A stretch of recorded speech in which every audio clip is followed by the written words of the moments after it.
Hello বন্ধুরা, welcome back to anime unlock. আজ আমরা ড্রাগন বল ডাইমার এপিসোড নাম্বার 8 এক্সপ্লেইন করব। আর এখন পর্যন্ত যদি আগের এপিসোডটি না দেখে থাকেন তাহলে আমাদের চ্যানেলে গিয়ে অথবা উপরে দেখানো কার্ড থেকে তা দেখে নিতে পারেন। তো চলুন আর কথা না বাড়িয়ে শুরু করা যাক এই দুর্দান্ত এপিসোড, যার নাম তামাগামি। গত পর্ব শেষ হয়েছিল যখন গোকু এবং অন্যরা সেই শহরে যায় যেখানে তামাগামি নাম্বার 3 অবস্থান করছিল। তারপর সংক্ষিপ্ত একটি ইন্ট্রোডাকশন এবং হালকা খাবার বিরতির পর গোকু তামাগামিকে ড্রাগন বলটি জয়ের জন্য একটি ফাইটে চ্যালেঞ্জ করে। এপিসোডের শুরুতেই তামাগামি গোকুর ওপর আক্রমণ করে দেয় আর তার হাতুড়ি দিয়ে কয়েকবার গোকুকে আঘাত করার চেষ্টা করে, যা গোকু খুব সহজেই ডজ করে উপরে ভাসতে থাকা কয়েকটি পাথরের ওপর লাফিয়ে তার নিয়ৈব দিয়ে তামাগামিকে আঘাত করে, যা তামাগামি তার হাত দিয়ে ফিরিয়ে ধরে এবং গোকুকে ঘুরে একটি লাথি মারে। তামাগামি গোকুর দিকে জাম্প করলে গোকু তার নিয়ৈবটি এক্সটেন্ড করে, যা তামাগামি খুব ক্লোজ ভাবে ডজ করে এবং তার হাতুড়িটি গোকুর দিকে ছুঁড়ে মারে। গোকু হাতুড়িটি ডজ করে তামাগামির দিকে এগোতে নিলে সে তার হাতুড়িটি অনেকটা মার্ভেলের থরের মতোই ফেরত ডাকে, যা গোকু নোটিস করে এবং লাফ দিয়ে হাতুড়িটির ওপর চড়ে বসে। তামাগামি তার হাতুড়িটি হাতে নিয়ে ঘোরাতে থাকলে গোকু লাফ দিয়ে প্রথমে তার পায়ে এবং পরে তার হাতে আঘাত করে। তারপর সে তামাগামির হাতের ওপর দৌড়ে গিয়ে তামাগামির কাছে যাওয়ার চেষ্টা করলে তামাগামি তার হাতুড়িটি দিয়ে গোকুকে আঘাত করে, যা গোকু কোনো রকম তার নিয়ৈব দিয়ে ফিরিয়ে ধরে। কিন্তু তামাগামি গোকু হাওয়ায় থাকা অবস্থাতেই তার হাতুড়ি গোকুর দিকে ঘোরায়, যা গোকুকে হাতুড়ির সাথে আটকে দেয় এবং তারপর তামাগামি গোকুকে ছুঁড়ে ফেলে দেয়। গোকু সাথে সাথেই তামাগামির নিচ দিয়ে স্লাইড করে তার পেছনে চলে যায় এবং তারপর তার নিয়ৈবটি দিয়ে তামাগামির দুই পায়ে আঘাত করে। এর ফলে তামাগামি তার হাঁটু গেড়ে বসে পড়লে গোকু পেছন থেকে নিয়ৈবটি দিয়ে তামাগামির ঘাড়ে আঘাত করার চেষ্টা করে, যা তামাগামি বুঝতে পেরে তার হাতুড়ির হ্যান্ডেলটি দিয়ে সহজেই তা ব্লক করে এবং তারপর গোকুকে ঘুষি মারতে চেষ্টা করে, যা গোকুও খুব সহজেই ডজ করে পেছনে চলে যায়। তামাগামি গোকুকে কমপ্লিমেন্ট দিয়ে আবারও ধেয়ে আসে আর গোকুও প্রস্তুত হয়ে তামাগামির দিকে ধেয়ে আসে আর তারা লড়াইয়ে জড়িয়ে পড়ে এবং একে অপরের ওপর আঘাত বিনিময় করতে শুরু করে। তখন পাঞ্জি, শিন আর গ্লোরিও সহ শহরের সকলেই লড়াইটি দেখছিল। পাঞ্জি গোকুর লড়াই দেখে প্রভাবিত হয়ে বলে গোকু চমৎকার। শিন বলে যে গোকু একজন জিনিয়াস, কারণ সে অলরেডি এই বিশ্বের বাতাসের ওজনে অভ্যস্ত হয়ে গেছে। আর গ্লোরিও অবাক হয়ে লড়াইটি দেখতে থাকে। তারপর তামাগামি তার হাতুড়ি দিয়ে মাটিতে আঘাত করে এবং কতগুলো পাথর গোকুর দিকে ছিটকে আসে, যা সে তার নিয়ৈব দিয়ে ফেরাতে থাকলে তামাগামি আবারও হাতুড়িটি দিয়ে তার উপর আক্রমণ করে। গোকু তামাগামির আঘাতগুলো ডজ করে একটি পাহাড়ের ফাটলে গিয়ে সেখান থেকে ফেরত আসতে নিলে তামাগামি তার হাতুড়িটি আবারও গোকুর দিকে ছুঁড়ে মারে, যা গোকু তার নিয়ৈব দিয়ে ফিরিয়ে ধরে। কিন্তু এবার তামাগামি তার ম্যাগনেটিক পাওয়ার ব্যবহার করে, যার ফলে হাতুড়িটি গোকুর ওপর চাপ ফেলতে থাকে। তখনই গোকু হাতুড়িটি একটু পাশে সরিয়ে দিয়ে তার সুপার সাইয়ান ফর্ম অ্যাক্টিভেট করে, যার ফলে পাহাড়টি সাথে সাথেই ফেটে যায়। আর তামাগামি দেখে তার সামনে এখন দাঁড়িয়ে সুপার সাইয়ান গোকু। তামাগামি তার হাতুড়ি ফেরত ডাকলে গোকু তার ডজ করে নিয়ৈবটি দিয়ে হাতুড়ির হ্যান্ডেলটি একটি মাত্র আঘাতেই ভেঙে ফেলে। আর তামাগামি এক নজরে তখন গোকুর দিকে তাকিয়ে থাকে। তারপর গোকু নিয়ৈবটি রেখে দিলে পাঞ্জি বলে যে গোকু কি করছে। গোকু তারপর তামাগামিকে বলে চলো এবার সিরিয়াস ফাইট করা যাক। তামাগামি সম্মতি জানায় আর দুইজনেই আবারও প্রস্তুত হয়। দুইজনে পুরো রেডি থাকলেও কেউ কারো উপর আক্রমণ করে না, যতক্ষণ না পর্যন্ত তামাগামির ভাঙা হাতুড়িটি মাটিতে পড়ে আওয়াজ করে, যার পরই তামাগামি গোকুর উপর সোজা আক্রমণ করে দেয়। আর তাকে ঘুষি মারতে নিলে গোকু তা আটকে তামাগামিকে ঘুষি মারে এবং নিচে ফেলে দেয়। কিন্তু তামাগামি খুব তাড়াতাড়ি তা থেকে রিকভার করে এবং গোকুর দিকে এনার্জি বল মারতে শুরু করে, যার জন্য গোকু বলে তুমি এটাও করতে পারো। তারপর গোকু তামাগামির পায়ে আঘাত করে এবং তার পিঠে একটি এনার্জি বল মারে, কিন্তু তামাগামি তা খুব সহজে ফিরিয়ে দেয়। তারপর গোকু আবারও এনার্জি বল মারতে থাকলে তামাগামি তার দুই হাত ক্রস করে সেগুলো ব্লক করে। তারপর তারা আরো কিছুক্ষণ আঘাত বিনিময় করে। তারপর গোকু আবারও এনার্জি বল মারতে থাকলে তামাগামি আরো বড় সাইজের এনার্জি বলের ব্যারাজ নিক্ষেপ করতে থাকে, যা গোকু দৌড়ে ডজ করতে থাকে। আর তামাগামির এনার্জি বল ব্যারাজের ফলে পুরো এরিয়াই ধ্বংস হতে থাকে। তারপর গোকু এগোতে নিলে তামাগামি তার কাঁধ থেকে স্টিম রিলিজ করে এবং তার দুই হাত থেকে মাটিতে একটি বিশাল এনার্জি ব্লাস্ট ঘটায়। গোকু সেই ব্লাস্টের কবলে পড়া একটি পাথরের ওপর দাঁড়িয়ে বলে, যদি খেলা এমনটাই হয় তাহলে কামে। সবাই অবাক হয় আর তামাগামি তার নিজের এনার্জি ব্লাস্ট রেডি করে। গোকু বলে হা মে, তামাগামি ফায়ার করে আর গোকু বলে হা।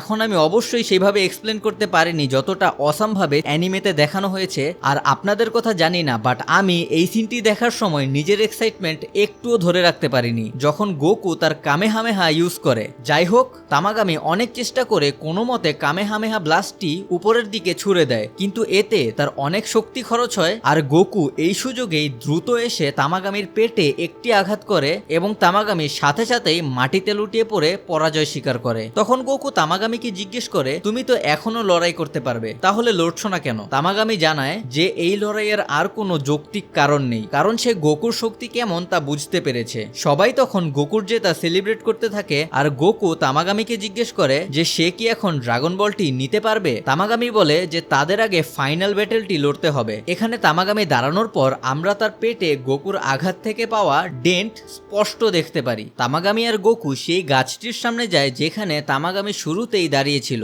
সবাই এখানে কৌতূহলী হয় কারণ তামাগামির সাথে কেউই কখনো এই পর্যায়ে পৌঁছতে পারেনি। তারপর তামাগামি ম্যাজিকের মাধ্যমে কয়েকটি কাপ নিয়ে আসে এবং ড্রাগন বলটি তার বুক থেকে খুলে একটি কাপের ভিতরে রেখে দিয়ে খেয়াল করে দেখতে বলে, কারণ সে এখন কাপগুলো ঘোরাতে থাকবে আর গোকু যদি ধরতে পারে যে কোন কাপে ড্রাগন বলটি আছে তাহলে বলটি তার। পাঞ্জি বলে এটা ঠকবাজির মতো হয়ে যাচ্ছে, কারণ যদি এটিই করার ছিল তাহলে এতক্ষণ লড়াই কিসের জন্য? শিন তখন বলে যে লড়াই এখনো চলছে, এটি লড়াইয়েরই অংশ মনে হয়। গোকু জিজ্ঞেস করে যে তার কি গেস করতে হবে? তামাগামি হ্যাঁ বলে আর কাপগুলো আস্তে আস্তে ঘোরাতে থাকে। এখানে প্রথমে সহজ মনে হলেও হঠাৎ করেই সে এত দ্রুত কাপগুলো ঘোরাতে থাকে যে কেউই তা ধরতে পারে না। আমি নিজেও চেষ্টা করেছিলাম কিন্তু বারবার দেখেও আমি তা ধরতে পারিনি, কিন্তু গোকু পুরো মনোযোগ দিয়ে কাপগুলোর দিকে তাকিয়েছিল। কাপ ঘোরানো শেষ হলে তামাগামি জিজ্ঞেস করে বলটি কোথায়? পাঞ্জি রেগে গিয়ে বলে কেউ কিভাবে এটা জিততে পারবে? সে শিনকে জিজ্ঞেস করলে শিন বলে যে প্রথমে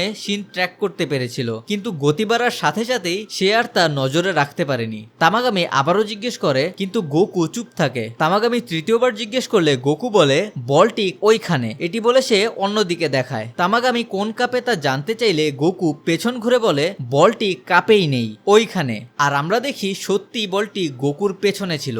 গোকু তামাগামিকে বলে তুমি শেষ মুহূর্তে বলটি ছুঁড়ে ফেলে দিয়েছিলে তাই না? তামাগামি হেসে বলে তুমি সঠিক, এটি নিয়ে নাও। আর সে ড্রাগন বলটি এনে গোকুর হাতে তুলে দেয়। তারপর তামাগামি তার ভাঙা হাতুড়িটি ফেরত আনে এবং তা ঠিক করে নিজের আগের পজিশনে দাঁড়ায় এবং গোকুকে বলে যে সে গোকুকে পছন্দ করেছে কারণ গোকু একজন ন্যায্য যোদ্ধা। আর সে বাকি দুই তামাগামির সাথে গোকুর লড়াইয়ের জন্য তাকে গুড লাক জানায় আর গোকু ঘুরে সবাইকে ড্রাগন বলটি দেখায়, যা দেখে সবাই অনেক খুশি হয়। তারা হাঁটতে থাকলে পাঞ্জি বলে যে সে বিশ্বাস করতে পারছে না যে গোকু তামাগামিকে হারিয়ে দিয়েছে আর শিন গোকুকে অভিনন্দন জানায়। গোকু বলে যে তামাগামি অনেক শক্তিশালী ছিল। আর তারা যখন এইসব কথা বলছিল গ্লোরিওর কাছে তখন আরিনসুর ফোন আসে। গ্লোরিও আরিনসুকে জানায় যে তারা থার্ড ডিমন ওয়ার্ল্ডের ড্রাগন বলটি সংগ্রহ করে নিয়েছে। আরিনসু বলে সে আশা করেনি যে এত সহজেই তারা ড্রাগন বলটি এত তাড়াতাড়ি সংগ্রহ করতে পারবে আর ছোট বাচ্চায় পরিণত হওয়ার পরও গোকু অনেক বেশি শক্তিশালী। তারপর আরিনসু গ্লোরিওকে তার কাজ চালিয়ে যেতে বলে আর কল কাটার পর আরিনসু বলে যে তার এখন নিজের মূল পরিকল্পনায় যাওয়া উচিত। তারপর গোকুরা টাউনের লোকজনের কাছ থেকে বিদায় নিয়ে প্লেনে উঠে চলে যায় আর আমরা দেখি তামাগামি নাম্বার 3 গোকুর কামেহামেহা মুভ কপি করে প্র্যাকটিস করার চেষ্টা করছে আর সে গোকুদের প্লেন যেতে দেখে গুড বাই ওয়েভ জানায়। প্লেনে পাঞ্জি বলে সে এখনো বিশ্বাস করতে পারছে না যে গোকু এতটা শক্তিশালী আর সে ম্যাজিকও ব্যবহার করতে পারে। গোকু বলে ম্যাজিক? পাঞ্জি বলে তুমি ট্রান্সফর্ম হয়েছিলে আর তোমার হাত থেকে অদ্ভুত আলো নিক্ষেপ করছিলে। গোকু বলে তুমি সঠিক, এটি এক ধরনের ম্যাজিকই হবে। তারপর গোকু বলে তার অনেক ক্ষুধা পেয়েছে এবং আবারও খাবার খেতে শুরু করে, যা দেখে পাঞ্জি চিন্তা করে যে গোকুর বডি কাজ কিভাবে করে। শিন গ্লোরিওকে জিজ্ঞেস করে তারা এখন কোথায় যাচ্ছে। গ্লোরিও বলে তারা সেকেন্ড ডিমন ওয়ার্ল্ডে যাওয়ার জন্য ওয়ার্প সামার কাছে যাচ্ছে। সে বলে যে তারা জমি আর সমুদ্রের মাঝ বরাবর হয়ে যাবে কারণ তারা কারো কাছে ধরা না পড়াই ভালো। পাঞ্জি বলে এখন তো কোনো সমস্যা নেই কারণ জেন্ডারমেরিরা আপাতত তাদের রেডিও ব্যবহার করতে পারবে না। গ্লোরিও বলে যে কেউ একজন তামাগামিকে হারিয়ে ড্রাগন বল নিয়ে নিয়েছে, তাই স্পাইকি চুল আর লাল লাঠিওয়ালা ছেলে অর্থাৎ গোকুর খবর দাবানলের মতো ছড়িয়ে পড়বে, তাই তাদের সাবধানে যাওয়া উচিত। তখন পাঞ্জিও সহমত হয় যে গ্লোরিও ঠিক কথাই বলছে। এদিকে থার্ড ডিমন ওয়ার্ল্ডে গোমা আর ডেগেসু মাজিনবুর সাথে গোকুদের লড়াইয়ের ভিডিও এখনো দেখছে। তখন ডেগেসু কিছু একটা লক্ষ্য করে আর জুম করে গোমাকে দেখায়। পিকচারটি ক্লিয়ার করে তারা দেখে যে সে আর কেউ নয় বরং আরিনসু, যা দেখে দুইজনেই অবাক হয়ে যায়। গোমা জিজ্ঞেস করে যে আরিনসু সেখানে কি করছিল, আর ডেগেসু বলে সে জানে না, কিন্তু দেখে মনে হচ্ছে আরিনসু মাজিনবুর সম্পর্কে আগে থেকেই জানতো। আর তখন আমরা দেখি আরিনসু মাজিনবুর শরীরের একটি টুকরো স্যাম্পল হিসেবে সংগ্রহ করে নিল। বন্ধুরা, যদি আপনাদের মনে থাকে এপিসোড 1-এই কিন্তু আমরা জানতে পারি যে আরিনসু ডাবুরা আর বাবিডির পরে আর্থে গিয়েছিল। যাই হোক, গোমা বলে হয়তো ডাবুরা আরিনসুকে বলেছিল, কিন্তু সে সেখানে করছিল ওটা কি। এদিকে আরিনসুকে কোনো এক বাড়ির বাইরে বসে থাকতে দেখা যায়। সে বলে এখন প্রায় সময় হয়ে গেছে, আর সে বাড়ির ভিতরে চলে যায়। এখানে সে মারবা নামের একজনকে জিজ্ঞেস করে যে কাজ কেমন চলছে। মারবা যে কিছু একটা রান্না করছিল বলে দেখা যাক। তারপর যে তরলটি সে রান্না করছিল তা সে চেখে বলে আরিনসু মাজিনবুর যে টুকরোটি নিয়ে এসেছিল তা এর ফ্লেভার আরো বাড়িয়ে তুলেছে। আরিনসু বলে সে অনেক বড় একটি ঝুঁকি নিয়ে এটি এনেছিল। মারবা বলে এটি এখন প্রস্তুত হয়ে যাওয়ার কথা। তারপর তারা সেই হাড়িটি বাইরে নিয়ে যায়, আর আরিনসু বলে এবার এটা কাজ করতেই হবে, কারণ আগের বারের মাজিন আরিনসুকেই হারাতে পারেনি। মারবা বলে এটি সম্পূর্ণ হওয়ার আগে তারা কিছুই জানতে পারবে না। তরলটি ঢালতে ঢালতে মারবা বলে তারা মাজিনবুর মূল বৈশিষ্ট্য এখানে দিয়েছে, তাই এটি কাজ করা উচিত। আরিনসু বলে কাজ করা উচিত মানে কি? তুমি না মাজিনবুকে নিজেই তৈরি করেছিলে? এখান থেকেই আমরা জানতে পারি যে এই মহিলাই মাজিনবুকে তৈরি করেছিল, আর এখন তারা মাজিনবুর একটি টুকরো ব্যবহার করে আরো একটি মাজিন তৈরি করতে যাচ্ছে। যাই হোক, মারবা আরিনসুর কথা কাটাতে চায় এই বলে যে মাজিনবুকে সরসারার বিবিডি তৈরি করেছিল, কিন্তু আরিনসু বলে সে জানে মারবাই মাজিনবুকে তৈরি করেছে, আর বিবিডি শুধু মারবাকে বলেছিল যে বুকে বানিয়ে দিতে, কারণ বিবিডির মতো মাজিন বুকে বানানোর ক্ষমতা একদমই রাখে না। আরিনসু আরো বলে যে মাজিনবুর কারণেই ডিমন রেলমে অশান্তি সৃষ্টি হয়েছিল, আর গ্লিন্ডরা অর্থাৎ আরিনসু এবং শিনের প্রজাতি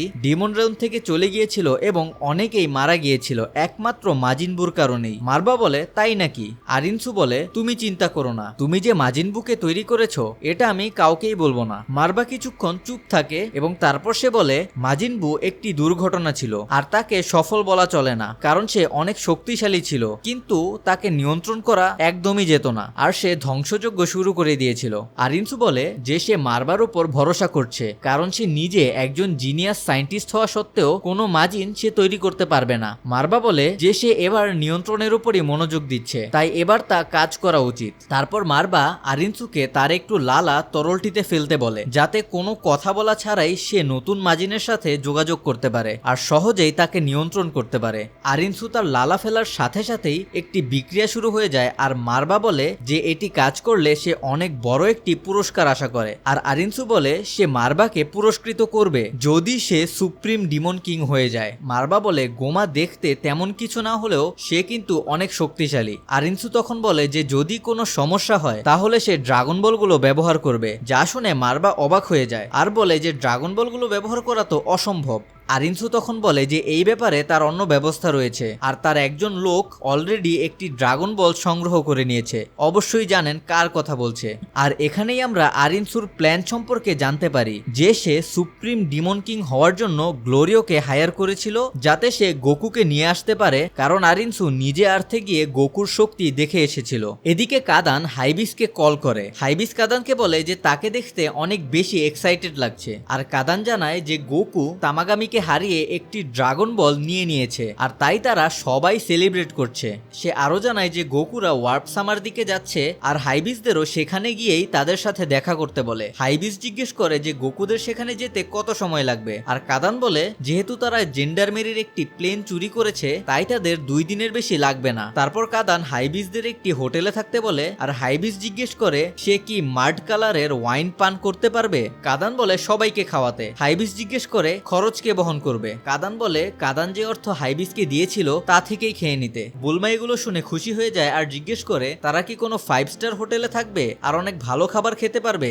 হাইবিস বলে মাড কালারের ওয়াইন অনেক সুস্বাদু হয়। বুলমা জিজ্ঞেস করে এই মাড কালারের ওয়াইন খেতে কেমন। হাইবিস বলে মাডের মতো খেতে, অর্থাৎ কাদার মতো। পিকোলো তখন বলে গুরুত্বপূর্ণ বিষয় হলো তারা ড্রাগন বলটি নিয়ে নিয়েছে। আর তখন ভেজিটা হাইবিসকে জিজ্ঞেস করে ডিমন রেলমেও ড্রাগন বল আছে কিনা। হাইবিস উল্টো প্রশ্ন করে আর্থেও কি ড্রাগন বল আছে। তখন ভেজিটা তাকে আরো বলতে বললে হাইবিস চুপ করে থাকে। ভেজিটা হাইবিসকে আবারও ডাক দিলে হাইবিস বলে যে ভেজিটা কোনো রাজা নয়, তাও সে এত অহংকারের সাথে হাইবিসকে ডেকেছে, তাই হাইবিস তাকে ইচ্ছা করেই ইগনোর করছে। তারপর ভেজিটা রেগে থাকলেও তা চেপে হাইবিসকে বলে আমাকে আরো বলো প্লিজ, যার জন্য বুলমা মুখ চেপে হাসতে থাকে। আর এপিসোড নাম্বার 8 এখানেই লাইট হার্টেড মোমেন্টে শেষ হয়ে যায়। বন্ধুরা, এখন প্রশ্ন হলো গ্লোরিও কি গোকুদের সাথে বিশ্বাসঘাতকতা করতে চলেছে? আর ক্রেডিটের শেষে যা দেখানো হলো তা অনুযায়ী কি সামনের পর্বেই গোকুদের থেকে ড্রাগন বলটি চুরি হয়ে যাবে?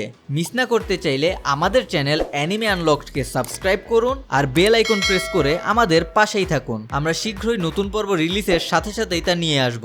আর এই ভিডিওটি ভালো লাগলে অবশ্যই লাইক, কমেন্ট আর শেয়ার করতে ভুলবেন না, এটি আমাদের অনেক হেল্প করবে। তাছাড়া অন্য কোন অ্যানিমে আপনারা দেখতে চান তা আমাদের কমেন্ট করে অবশ্যই জানাবেন। তো আজ এই পর্যন্তই, দেখা হচ্ছে পরের ভিডিওতে।